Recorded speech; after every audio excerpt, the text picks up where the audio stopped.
दोस्तों, south Asia के तीनों देश भारत, पाकिस्तान और बांग्लादेश अपने गारमेंट एक्सपोर्ट्स के लिए पूरी दुनिया में जाने जाते हैं। इन तीनों देशों से लाखों करोड़ों रुपए के रेडीमेड गारमेंट्स हर साल पूरी दुनिया में एक्सपोर्ट किए जाते हैं, खासकर अमेरिका और यूरोपियन कंट्रीज में। और साथ ही लाखों लोगों को एम्प्लॉयमेंट भी इसी सेक्टर से मिलता है। अभी बांग्लादेश, जो कि पूरी दुनिया में चीन के बाद दूसरा सबसे बड़ा गारमेंट एक्सपोर्टर है, अभी दोहरी मार से जूझ रहा है। एक तरफ यूएस और यूरोप में बढ़ते इन्फ्लेशन के कारण महंगाई से गारमेंट्स की मांग में भारी कमी और दूसरी तरफ बांग्लादेश का पावर क्राइसिस। इन दो वजहों से बांग्लादेश के गारमेंट एक्सपोर्टर्स को भारी नुकसान उठाना पड़ रहा है। आखिर क्या कारण है कि एक तरफ जहां बांग्लादेश का गारमेंट एक्सपोर्ट घाटे में जा रहा है, वहीं दूसरी ओर पाकिस्तान का गारमेंट एक्सपोर्ट बहुत तेजी से बढ़ रहा है? ये हम आपको बताते हैं, लेकिन आप वीडियो के एंड तक बने रहिए।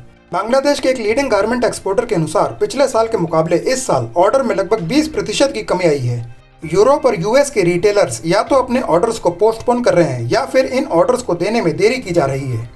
इसका कारण वहां इन्फ्लेशन यानी बढ़ती महंगाई है। दोस्तों, आपको बताते हैं कि गारमेंट इंडस्ट्री बांग्लादेश की जीडीपी का 10% से भी अधिक है और लगभग 50 लाख लोगों को रोजगार देती है। पर अब बांग्लादेश की यह इंडस्ट्री चरमरा रही है।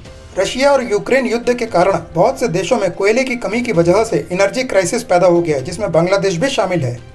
जबकि गारमेंट इंडस्ट्री को सुचारू रूप से चलाने के लिए बेरोक-टोक पावर सप्लाई की जरूरत होती है। इन सब के अलावा डॉलर के मुकाबले यूरो का टूटना भी बांग्लादेश के यूरोपियन कस्टमर्स की ओर से झटका दे रहा है। दूसरी तरफ पाकिस्तान का डॉलर के मुकाबले कमजोर रुपया ही उसके गारमेंट एक्सपोर्ट्स को बढ़ा रहा है।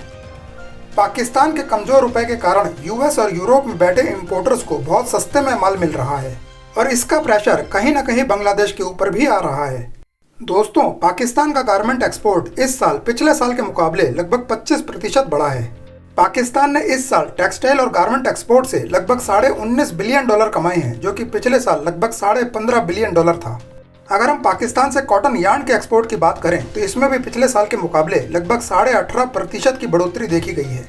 इन सब के अलावा पाकिस्तान के कॉटन फैब्रिक के एक्सपोर्ट में भी पिछले साल के मुकाबले लगभग 27% की बढ़ोतरी हुई है। दोस्तों, आपकी जानकारी के लिए बता दें कि भारत इस समय दुनिया का 5वां सबसे बड़ा गारमेंट एक्सपोर्टर है। भारत का इस समय यूएसए सबसे बड़ा एक्सपोर्ट डेस्टिनेशन है, जिसका कि एक्सपोर्ट शेयर 27% है, और दूसरे नंबर का एक्सपोर्ट डेस्टिनेशन यूरोपियन यूनियन है, जो कि 18% शेयर के साथ खड़ा है। और इन दोनों जगहों पर अभी इन्फ्लेशन की मार है, तो भारत को भी नई टेक्नोलॉजीज और नए प्रोडक्ट्स को ऑफर करके कस्टमर को बांध कर रखना पड़ेगा। दोस्तों, अगर आपको यह बुलेटिन पसंद आया हो तो इसे लाइक और शेयर करके चैनल को सब्सक्राइब करके हमें सपोर्ट करें।